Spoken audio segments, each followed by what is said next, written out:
Bismillahirrahmanirrahim. Assalamualaikum warahmatullahi wabarakatuh. Alhamdulillahi rabbil alamin.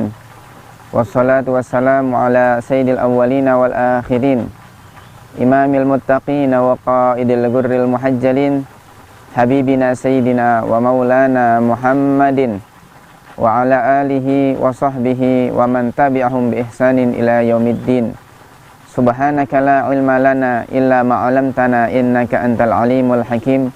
Rabbi shrah li sadri wa yassir li amri wahlul 'uqdatam min lisani yafqahu qawli. Amma ba'du. Para pemirsa Al-Bahjah TV, sahabat Ragam Sunnah Nabawi, kaum muslimin dan muslimat yang dimuliakan Allah. Alhamdulillah, kita kembali berkesempatan untuk bersama-sama belajar dan lebih mengenal tentang sunnah-sunnah baginda Nabi besar Muhammad sallallahu alaihi wasallam yang insya Allah akan kami rangkum dalam program Ragam Sunnah Nabawi. Kami persilahkan kepada para sahabat yang ingin menyampaikan pertanyaannya terkait tentang sunnah-sunnah Nabi. Assalamualaikum Pak Ustadz, perkenalkan nama saya Raka. Saya ingin menanyakan penjelasan sunnah adzan dan iqomah. Mohon penjelasannya Pak Ustadz, terima kasih. Terima kasih kepada sahabat yang telah menyampaikan pertanyaannya tentang bagaimana kesunahan saat adzan dan iqamah. Baik, yang pertama adalah bahwasanya adzan merupakan sebuah amalan yang sangat utama sekali. Dalam sebuah hadis yang diriwayatkan oleh Al-Imam Muslim rahimahullahu taala, baginda Rasulullah sallallahu alaihi wasallam beliau bersabda, "Lau ya'lamun nasu ma fin nida'i was-saffil awwali tsumma lam yajidu illa an yastahimmu alaihi lastahammu." Andaikan orang-orang mengetahui fadilah keutamaan yang ada di dalam nida adzan atau di dalam shaf pertama ketika sholat, kemudian mereka tidak bisa mendapatkan kecuali mereka harus melakukan undi, maka niscaya mereka akan melakukannya. Artinya andaikan mereka tahu bagaimana keutamaan adzan dan juga shaf awal, maka niscaya mereka akan berlomba-lomba untuk bisa mendapatkannya. Maka dalam adzan ini para ulama membahas panjang lebar tentang dari mulai syarat-syarat adzan, rukun-rukun adzan, sampai dengan sunnah-sunnahnya adzan. Kitab yang sangat panjang pembahasan masalah adzan adalah kitab Al-Muqaddimah Al-Hadramiyah.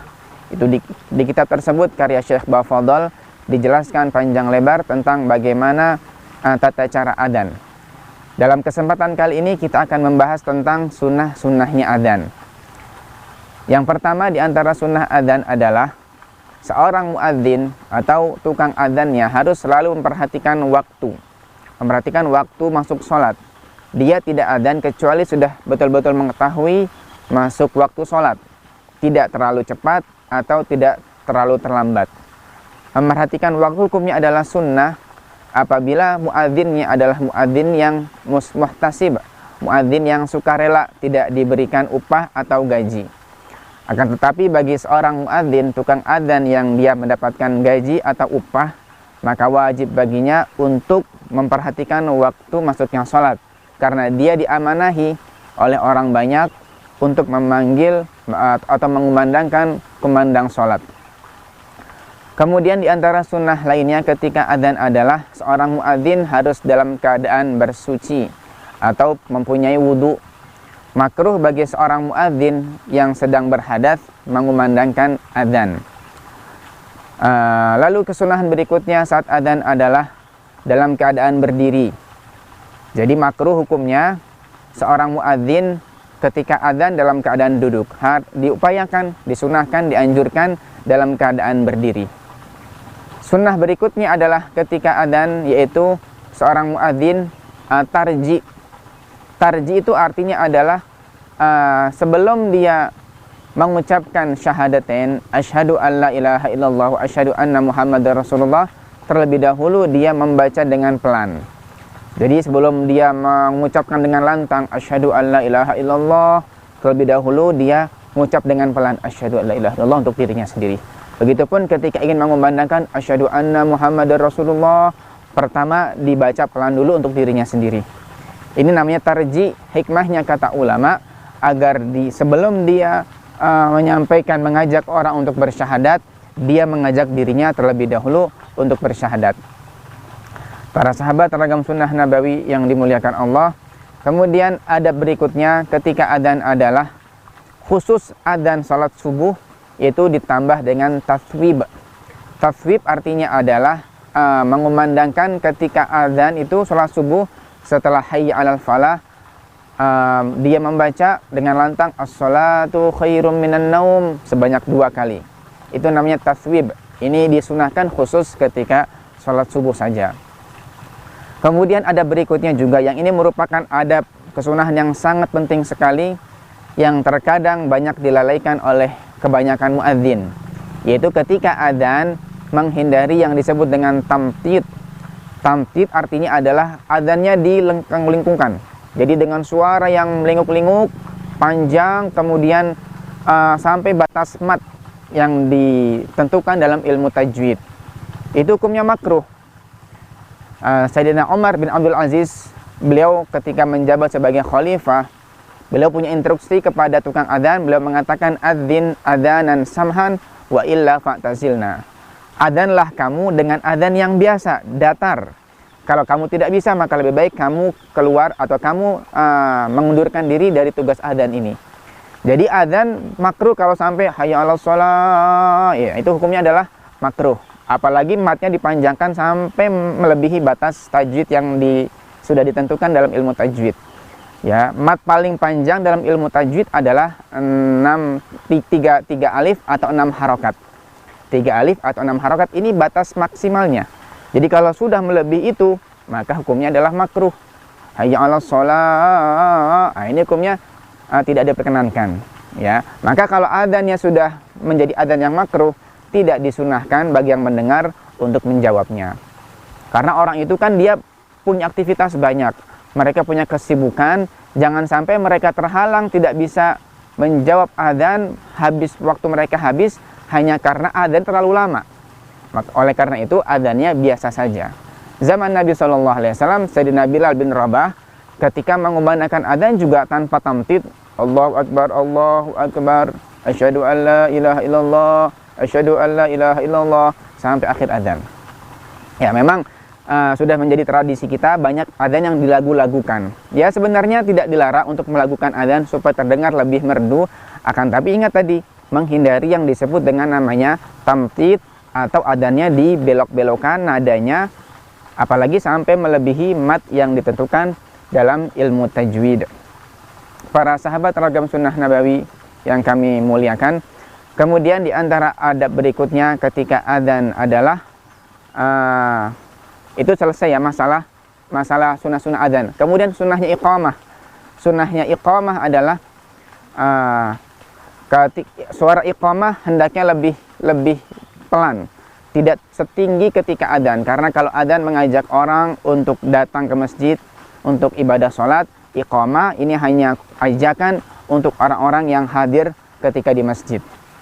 Satu lagi yang tadi terlewat oleh Al-Faqir adalah ketika adzan, ketika seorang muadzin membaca hayya 'alas shalah, maka disunahkan untuk menoleh ke kanan. Hayya 'alas shalah yang pertama, hayya 'alas shalah ke kanan. Nanti hayya 'alas shalah yang kedua kembali ke arah kiblat. Jadi sunahnya menghadap kiblat. Ketika hayya 'alas shalah menghadap ke kanan, ketika yang kedua kembali ke arah kiblat. Kemudian ketika hayya 'alal falah menoleh ke kiri, yang pertama. Nanti kalau yang kedua hayya 'alal falah kembali ke arah kiblat. Itu yang disunahkan seperti itu. Nah, kemudian bagi yang mendengar suara adzan disunahkan untuk menjawabnya. Jangan sampai adzan berkumandang di masjid-masjid ternyata kita cuek, kita tidak menghiraukannya. Disunahkan bagi kita untuk menjawab adzan. Apa yang kita jawab ketika seorang muadzin mengumandangkan adzan? Kita mengucapkan sebagaimana yang diucapkan oleh muadzin. Ketika muadzin mengatakan Allahu Akbar, Allahu Akbar, kita yang mendengar jawab Allahu Akbar, Allahu Akbar. Asyhadu an la ilaha illallah, kita jawab asyhadu an la ilaha illallah. Kecuali ketika kumandang hayya 'alas shalah, hayya 'alal falah, maka kita jawab la haula wala quwata illa billah. Atau ketika taswib, ketika adzan subuh, as-salatu khairum minan naum, maka kita jawab Shadaqta wa bararta wa ana ala dzalika minasyahidin. Shadaqta wa bararta wa ana ala dzalika minasyahidin. Kemudian setelah selesai adzan, kita tutup dengan doa adzan, yaitu dengan doa yang telah diajarkan oleh baginda Nabi, Allahumma rabba hadhihi da'wati tammah wassalatil qa'imah ati sayyidina Muhammadan alwasilata wal fadilah wa ba'athul maqamal mahmud alladhi wa'atta innaka la tukhliful mi'ad. Itulah beberapa hal yang dianjurkan dan disunahkan ketika adzan, iqamah, dan juga bagi yang mendengar adzan. Wallahu a'lam bishawab.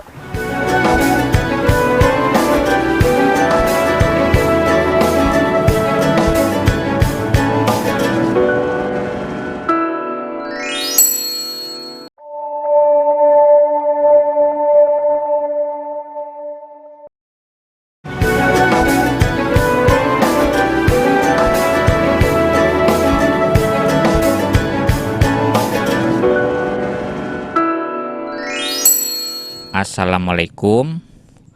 Perkenalkan, nama saya Bapak Dadang. Mau izin bertanya Pak Ustadz, bagaimana kesunahannya dalam kita berdoa? Mohon jawabannya Pak Ustadz. Assalamualaikum. Baik, terima kasih kepada sahabat yang telah menanyakan tentang bagaimana kesunahan di dalam berdoa. Allah Subhanahu wa taala berfirman di dalam Al-Qur'anul Karim, A'udzu billahi minasyaitonir rajim. Wa idza sa'alaka 'ibadi 'anni fa inni qarib. Apabila hambaku bertanya kepadamu wahai Muhammad tentangku, katakanlah sesungguhnya aku sangat dekat. Dalam ayat lain Allah juga berfirman, wa qala rabbukum ud'uni astajib lakum. Dan Tuhanmu berfirman, berdoalah kepadaku maka niscaya akan aku kabulkan. Dan masih banyak ayat-ayat lainnya yang menunjukkan tentang perintah untuk berdoa. Maka berdoa bagi kita semua hukumnya adalah wajib. Bahkan Rasulullah SAW dalam sebuah sabdanya beliau mengatakan, ad-du'a'u mukhul ibadah. Doa merupakan intisari ibadah.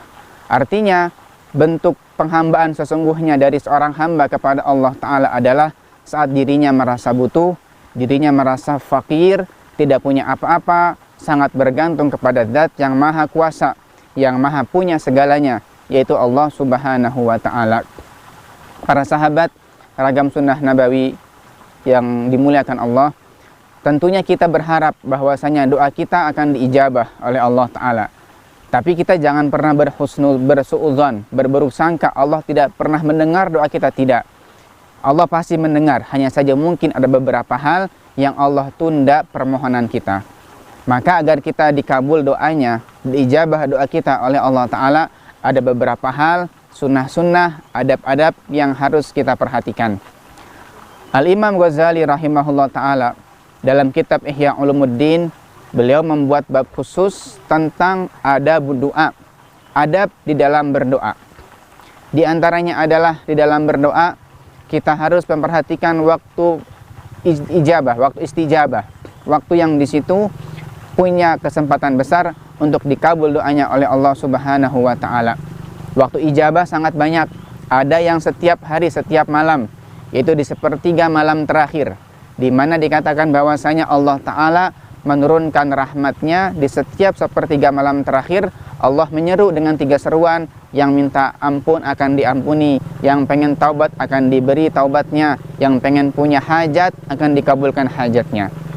Ada juga waktu istijabah setiap pekan, yaitu ketika malam Jumat, atau mungkin di bulan-bulan tertentu, seperti misalnya bulan di nisfu Sya'ban, malam nisfu Sya'ban misalnya, malam-malam bulan Ramadan, ataupun malam-malam mulia yang lainnya.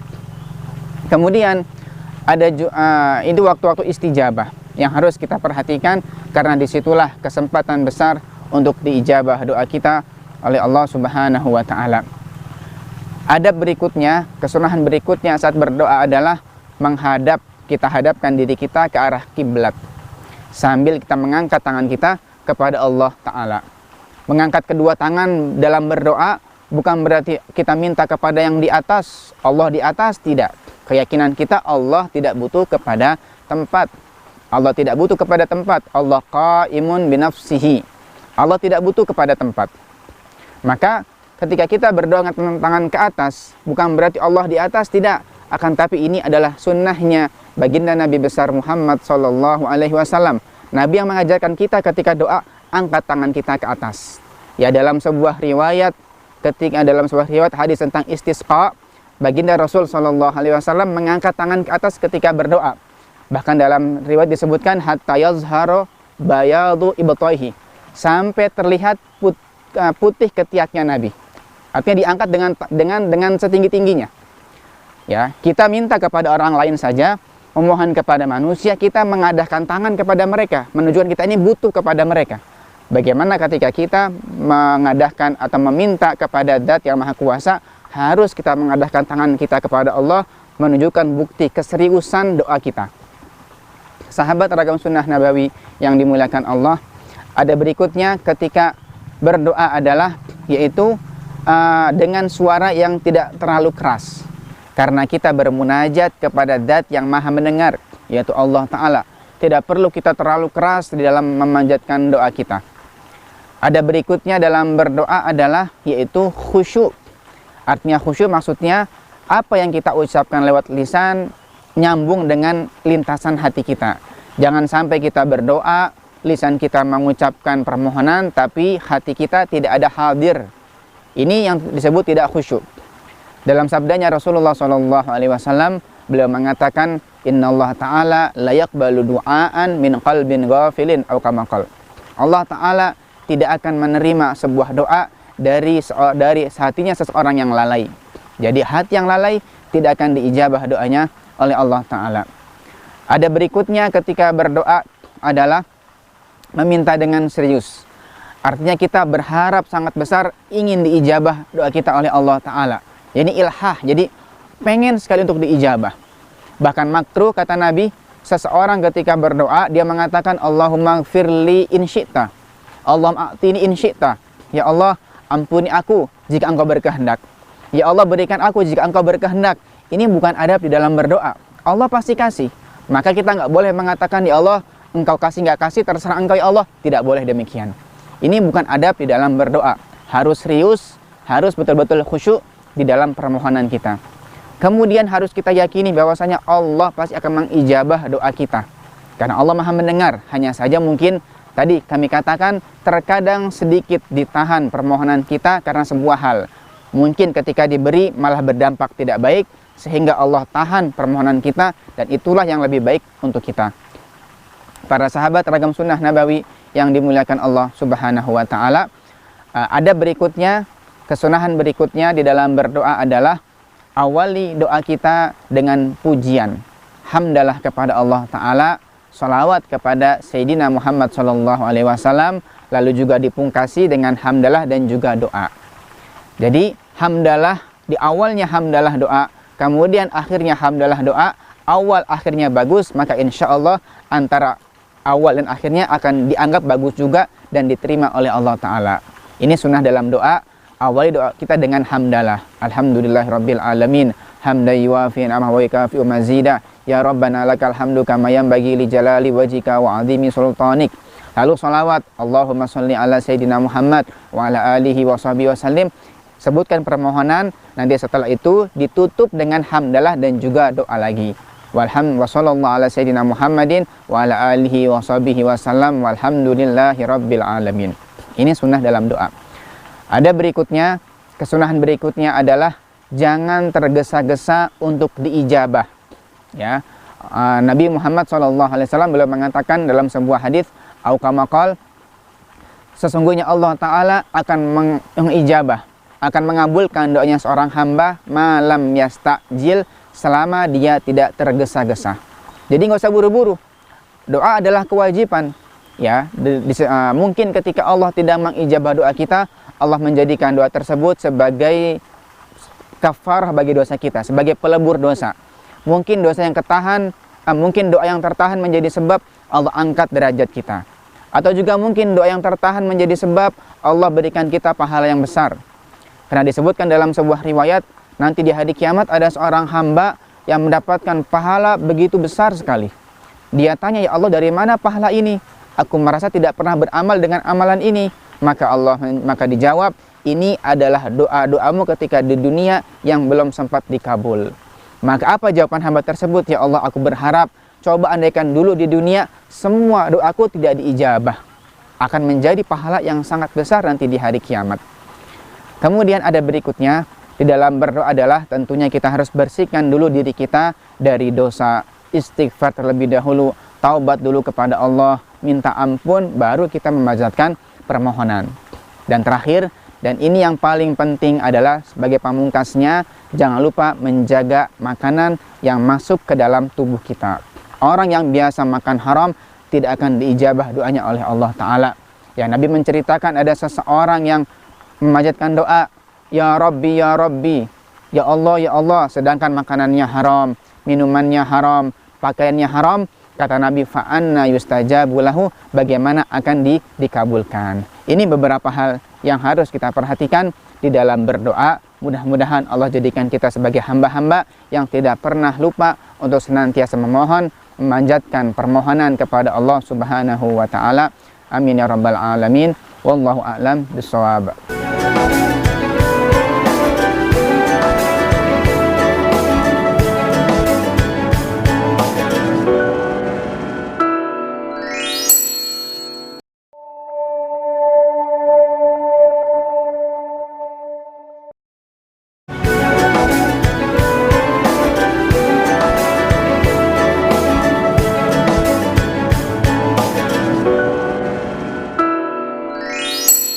Sahabat Ragam Sunnah Nabawi, pemirsa Al-Bahjah TV dimanapun Anda berada, sekarang saatnya kami menyimpulkan apa yang sudah kita pelajari dalam kesempatan ini. Tadi kita sudah belajar tentang sunnah-sunnah saat adzan dan iqamah. Di antara kesunahan saat adzan dan iqamah adalah seorang muadzin menjaga waktu, memerhatikan waktu, tidak terlambat, tidak terlalu cepat atau tidak telat. Kemudian ketika adzan dalam keadaan menghadap kiblat dengan suara yang lantang, dalam keadaan dia berwudu. Kemudian ketika mengucapkan asyhadu alla ilaha illallah wa asyhadu anna muhammadar rasulullah, ada tarji, yakni membaca pelan terlebih dahulu. Kemudian ketika hayya 'alas shalah, hayya 'alal falah, menoleh ke kanan ketika hayya 'alas shalah yang pertama, yang kedua balik ke arah kiblat, hayya 'alal falah menoleh ke kiri, yang pertama, yang kedua balik ke arah kiblat. Kemudian khusus adzan subuh ditambah as-sholatu khairum minan naum. Kemudian juga yang penting adalah adzannya tidak dengan tamtid. Artinya kalau bisa datar, datar. Kalaupun harus dilakukan, jangan sampai nanti terlalu naik turun nadanya atau sampai melebihi batas mat yang sudah ditentukan dalam ilmu tajwid, yaitu 3 alif atau 6 harokat. Kemudian di antara kesunahan adzan juga adalah bagi yang mendengarnya, yaitu menjawab seperti kalimat yang disampaikan oleh muadzin, kecuali ketika hayya 'alas shalah jawabnya la haula wala quwwata illa billah. Ketika as-shalatu khairun minan naum, shadaqta wa bararta wa ana dzalika minasyahidin, lalu ditutup dengan doa setelah adzan. Adapun kesunahan dan adab ketika berdoa, yang pertama adalah cari waktu yang di situ berkesempatan untuk diijabah doanya oleh Allah Subhanahu wa Ta'ala. Doa dengan menghadap kiblat, mengangkat tangan ke atas sebagai bukti permohonan kita yang serius kepada Allah Ta'ala. Doa dengan khusyuk, artinya hati kita harus hadir. Jangan sampai lisannya mengucap doa, tapi hatinya tidak ada hadir ketika dalam permohonannya. Kemudian minta kepada Allah yang serius. Allah Ta'ala Maha Karim, Allah Maha Dermawan, Allah Ta'ala pasti memberi apa yang kita harapkan. Kemudian di antara adab doa juga adalah awali dan akhiri doa kita dengan hamdalah dan juga sholawat kepada Nabi Muhammad SAW. Berikutnya kita jaga diri kita dari perbuatan dosa, banyak istighfar, banyak taubat kepada Allah, dan juga jaga makanan. Jangan sampai masuk ke dalam tubuh kita makanan yang haram, karena makanan yang haram menjadi penghambat terbesar untuk dikabulkan doa kita. Mudah-mudahan Allah Ta'ala mudahkan kita semuanya untuk bisa mengamalkan segala sunnah-sunnah Nabi Muhammad SAW, dan mudah-mudahan Allah jadikan kita sebagai hamba yang tidak pernah lupa untuk berdoa kepada Allah, karena doa merupakan kewajiban dan tujuan, bukan sebagai wasilah. Allah kabulkan segala hajat kita, Allah kabulkan segala permohonan kita dan permintaan kita, dan mudah-mudahan Allah Ta'ala berikan kepada kita semuanya sehat walafiat, panjang umur, husnul khatimah, amin ya rabbal alamin. Kami ajak selalu kepada para sahabat untuk selalu mengikuti program Ragam Sunnah Nabawi. Kita bersama-sama belajar dan mengenal tentang sunnah-sunnahnya Nabi besar Muhammad Shallallahu Alaihi Wasallam. Sekian dari kami. Hadanillahu wa iyyakum wal afu minkum. Assalamualaikum warahmatullahi wabarakatuh.